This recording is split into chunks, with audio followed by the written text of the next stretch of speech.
Hello, alo mày mình nào á, cho nó tụi mình đầu quan bộ lịch sử ấy, bộ nô lịch sử nó, cho nó thì nếu mà phải cái này nhiều đó, bỏ anh sẽ video lâu vậy mấy, vậy là tụi nó sao mấy, lo để tụi con bỏ nô nền đi thầm á, nó bỏ anh sẽ phiêu rồi, cái cặp dạng của nó,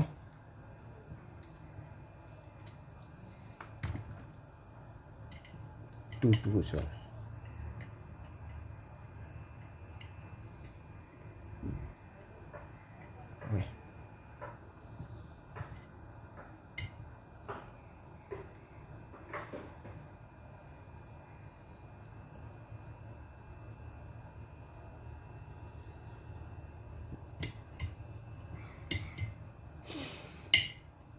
Ok, bỏ anh sẽ video lâu mấy xuống cho nó,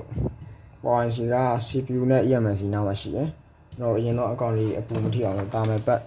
cái này để cho ấu thằng của nó.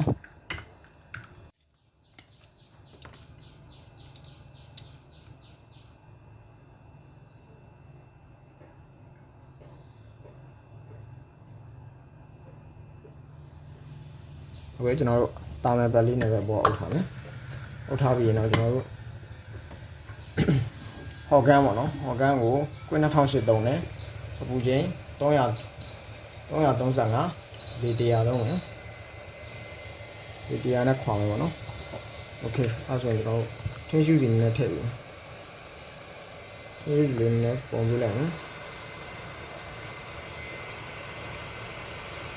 ai gì bỏ tới đều vậy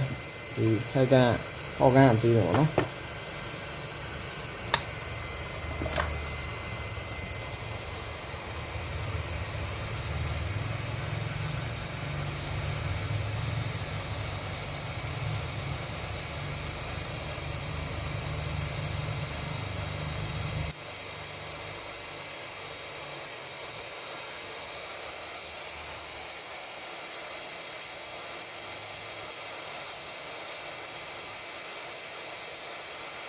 với nữa rồi trả lại nhé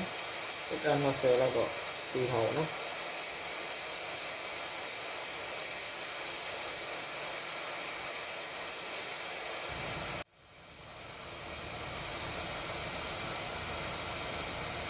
thế là cũng muốn là lì cái chạy tôi của nó còn lì theo đường này sẽ nó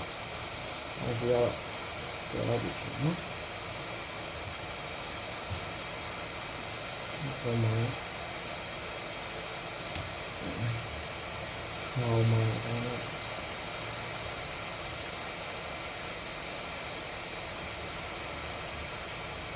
lên mình học rồi thì rồi ok ai sẽ qua toa bị xuống nó ok xem mẹ ok xem rồi đó cũng muốn là đi chơi view rồi đó đi học cả tại vì ali khá là ổn không đâu đi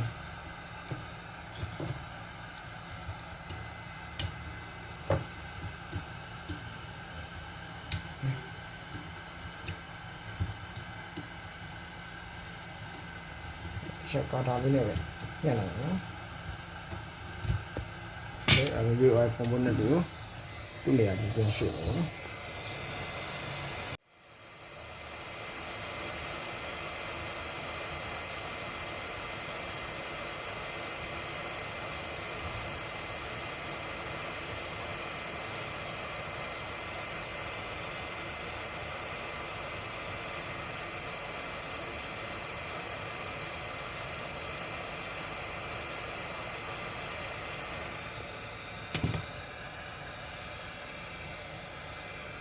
nó biến sửa qua nó bỏ anh xí要个开心嘛我那里开完心里一比来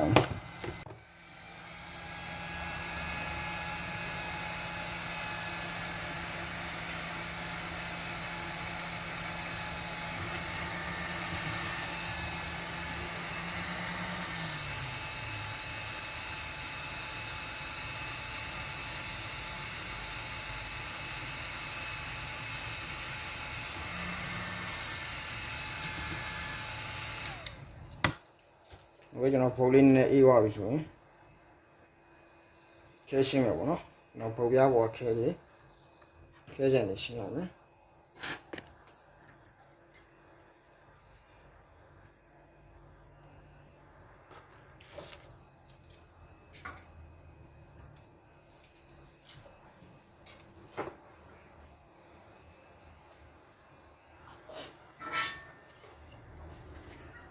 就开心嘛了，天休息嘛的有点久了。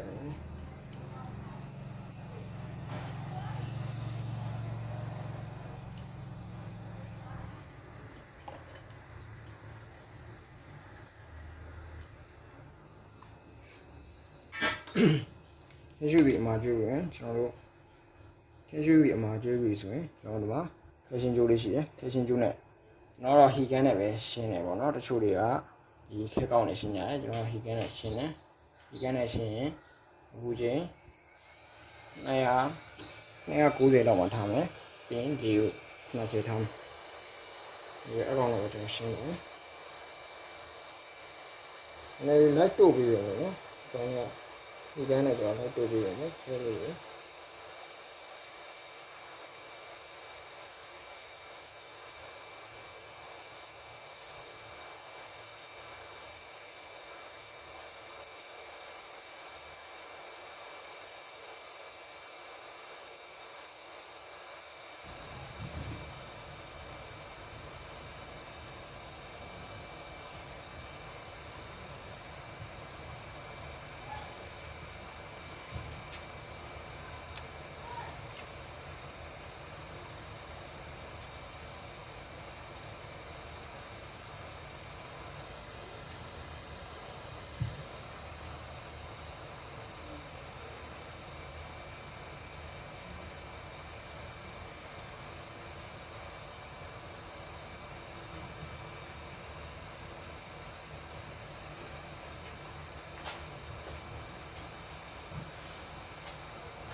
우리 저는 캐시엔 구하기 소이노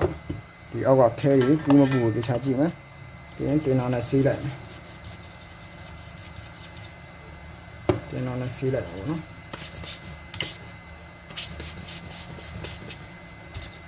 샤지마로 찌찌발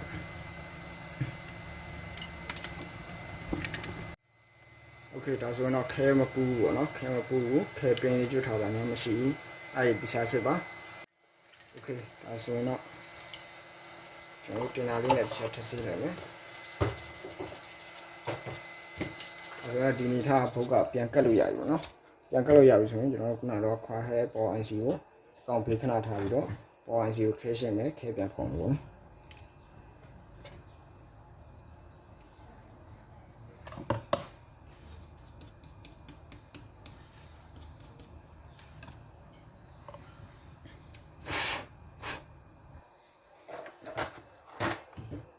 ကျွန်တော် IC ညက်တဲ့ကောင်လေးတုံးလိုက်မယ် IC ညက်တဲ့ကောင်လေးနဲ့တစ်ချက် IC ကိုညက်လိုက်မယ်ပြီးရင်ခဲရှင်းမယ်တော့ IC ရတော့ကျွန်တော်ခဲကောင်းနဲ့ပဲရှင်းနေပါတော့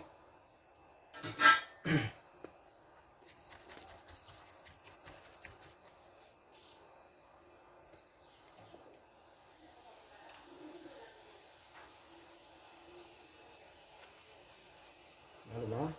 ခင်းရှုစီအမားလေးနည်းနည်းပို့ပြီးမယ်ပြောသုံးလိုက်ရပါတယ်အမားတော့ကျွန်တော်သုံးလို့ပိုအဆင်ပြေလို့အမားလေးသုံးရအောင်ချင်းရှုစီအပြောတည်းကသုံးလို့ရတယ်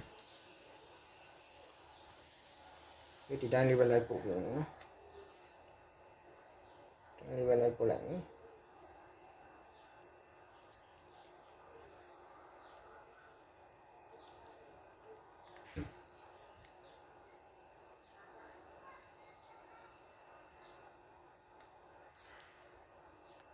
โอเคဒီလောက်ဆိုတော့ရပြီ။တော့တင်တာနဲ့တစ်ချက်ဆေးပြီးတော့ခဲပြန်ဖောင်းအောင်နော်။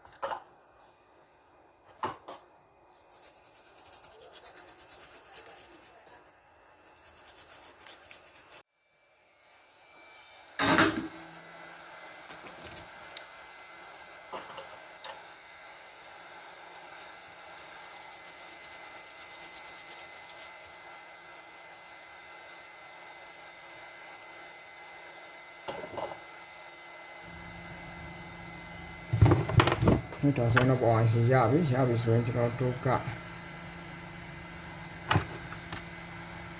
มอเนาะทิชชู่လေးပေါ်တစ်ချက်တင်ပြီးတော့ခဲဖော်လိုက်ပါဘူးเนาะทิชชู่ခန္ဓာကတော့ကျွန်တော်တို့အောက်က IC ငြိမ်အောင်လို့ပေါ့เนาะအောက်မှာချထားရဲဆိုရင် IC มันยังไม่เช่าปีนี้แค่ลงเลยมีมาหมดแล้วลองကျွန်တော်တို့မြင်အောင်လို့တစ်ချက်အောက်ကတီရှူးခံထားမယ်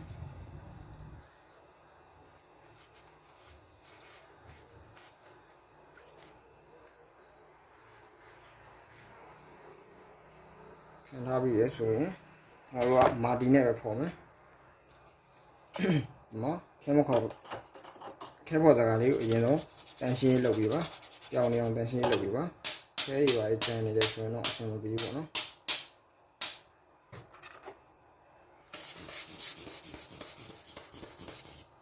โอเคတန်ရှင်းလုပ်ပြီးရင်ကျွန်တော်တို့တင်တဲ့ကိုတစ်ချက်ရှင်းပြီးတော့ခဲဖော်မယ်ပေါ့နော်โอเคဒါဆိုကျွန်တော်စကားတစ်ချက်ချပြီးဆိုတော့ခဲဖော်မယ်ပေါ့နော်ဟိုကျွန်တော်ခဲအစီကိုခဲအစီကိုယူမယ်ပြင်တော့မှန်တော့မှာဟိုကသူကထင်းရှူးတီပါတယ်ပေါ့နော်အစီလေးတွေထုတ်လိုက်မယ်ခဲစီ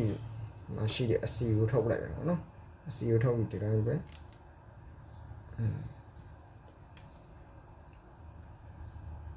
โอเคစီကိုထုတ်လိုက်ရင်ဒီလိုလေးရမယ်ဒါကျွန်တော်ခဲဖော်မှာပေါ့နော်ဟောတစ်ချက်ပဲတုပ်လိုက်မယ်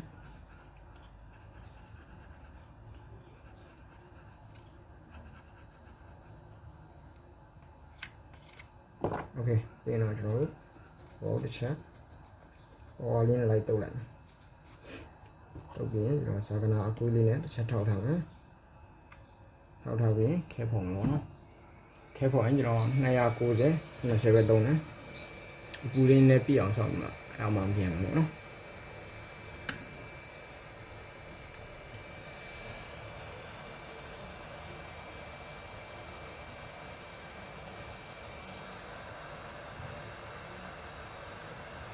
โอเคဒါကြောင့်ခဲလုံးလေးကိုပြီးရတယ်ဆိုရင်အဆင်ပြေခဏလေးထားတော့ချင်းချင်းမခွာနဲ့ဘာလို့လဲဆိုတော့ခဲကအပူထိတာတော့ပျော်နေတဲ့အချိန်ကသွားခွာလာရင်တော့ခဲလေးပြီးသွားလိမ့်မယ်ဒီခါလေးအေးခံရအောင်နော်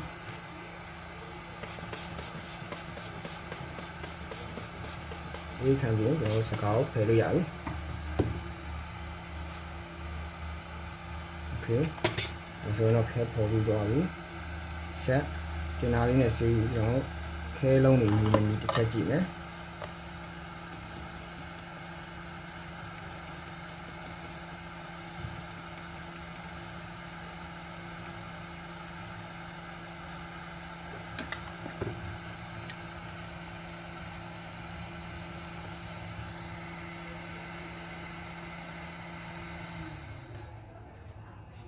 โอเคခဲလုံးတွေတဲ့ရဆိုရင်ကျွန်တော်တို့ကထင်းရှူးစီလေးနဲ့ခဲလုံးပြချမတဲ့တဲ့ထင်းရှူးစီလေးကျွေးလိုက်မယ်နည်းနည်းကျွေးပြီးတော့အချက်ပြန်ပြီးတော့အပူလေးထိုးပေးလိုက်ရပြီအဲဆိုရင်အစင်ပြေသွားပါလိမ့်မယ်ဒီပေါ်လာနော်တူဆွဲထား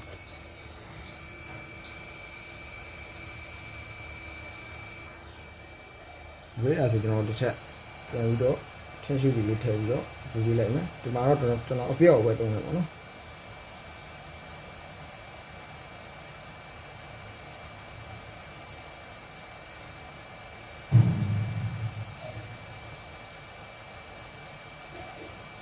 โอเคအဲ့လောက်ဆိုရင်ခဲလုံးကြီးညီသွားလိမ့်မယ်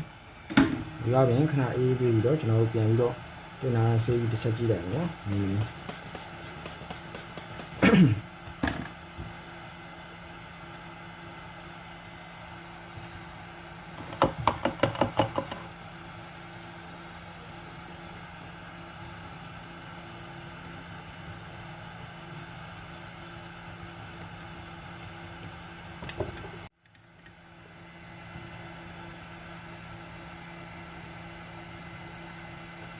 ဆိုရင်တော့ခဲလုံးကြီးညီသွားပြီညီသွားပြီဆိုရင်ကျွန်တော်တို့ပုံပြားမှာပြန်ပြီးတော့ထိုင်နေရအောင်တော့ပုံပြားမှာကျွန်တော်ပြန်ထိုင်မယ်ပုံပြားမှာထိုင်လို့ဆိုရင်ကျွန်တော်တို့အောက်ကိုထင်းရှူးစီနည်းနည်းကျွေးနည်းနည်းပေးလိုက်နော်ထင်းရှူးစီကိုအပြော့ကိုသုံးတယ်ကျွန်တော်ကတော့တချို့အမာကိုသုံးကြတယ်အမာသုံးတော့အပြော့ကိုသုံးလို့ရပါတယ်ကြိုက်တာသုံးပါကျွန်တော်တော့အပြော့သုံးတာများတယ်ပြန်ထိုင်ရင် နည်းလေးပဲတုတ်ပြီးလက်လေးနဲ့လိုက်တုတ်ပြီးလိုက်ဒီမှာတအားများလို့မရအောင်များရင် IC ကထင်းရှူစီနဲ့မျောပါသွားလိမ့်မယ်ပေါ့နော် Okay တုတ်ပြီးဆိုတော့ကျွန်တော်ပြန်ထိုင်လိုက်မယ်အမှန်တကယ်ခေါ်တော့ market မှတ်ထားတာပေါ့နော် market မှတ်ထားရမယ်ကျွန်တော်မှတ်မိလိုက်ဘူးမှတ်မိလိုက်တော့ဒီမှာကျွန်တော်တစ်ချက်ပဲအောက်ကပင်လေးတွေကြည့်ပြီးတော့ချလိုက်မယ်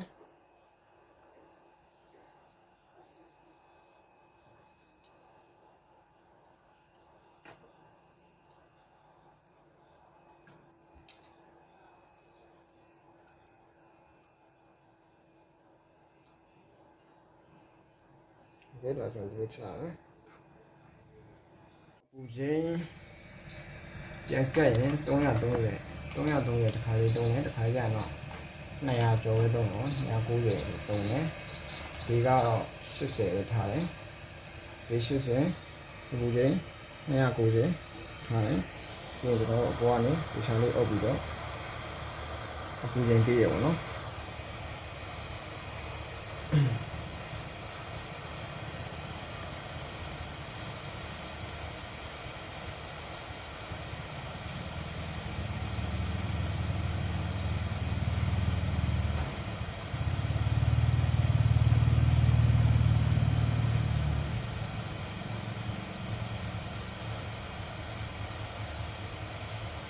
အောက်ကခဲပြောင်းပြီးတော့ဘေးကပုံပုံနဲ့တူတူလက်ထိတူတော့ပုံပုံနဲ့မှာခဲပြောင်းနေရဆိုတော့ကျွန်တော်ဒီ IC အောက်မှာလည်းခဲပြောင်းပြီးတော့တက်မှတ်လို့ရတယ်အဲဆိုရင်ကျွန်တော် IC လေးနည်းနည်းလှုပ်ကြည့်နော်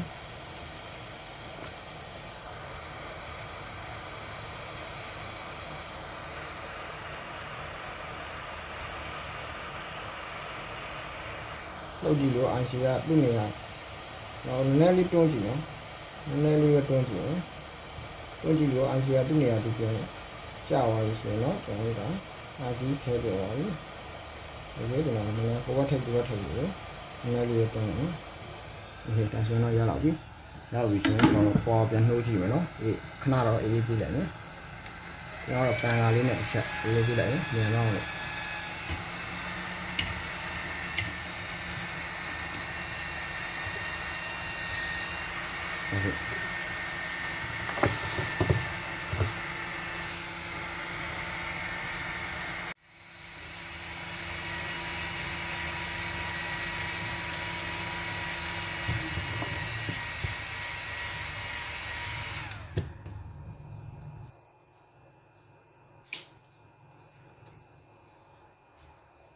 ပြီးရင်တော့ကျွန်တော်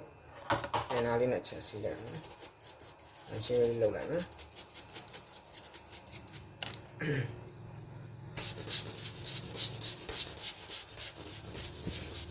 Okay ဒီနေ့ထားတော့ကျွန်တော်ပေါ်ပြန်နှိုးကြည့်မယ်ပေါ့နော်။ Okay အဲဆိုရင်ကျွန်တော်တို့ခုနတော့ပေါ် IC လဲပြီးကျွန်တော်တို့ပေါ်နှိုးမလို့တစ်ချက်ပြန်စမ်းကြည့်မယ်ပေါ့နော်။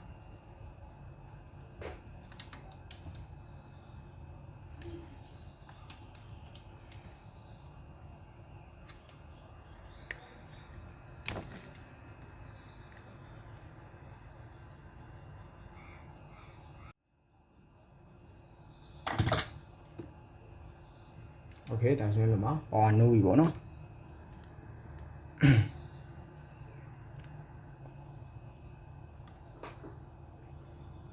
ဆုံးဒီတက်မတက်နော်တစ်ချက်ကြည့်မယ်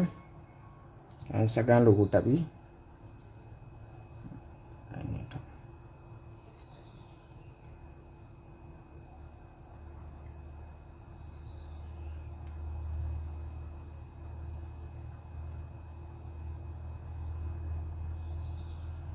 โอเคဒါဆိုရင်တော့ဒီမှာ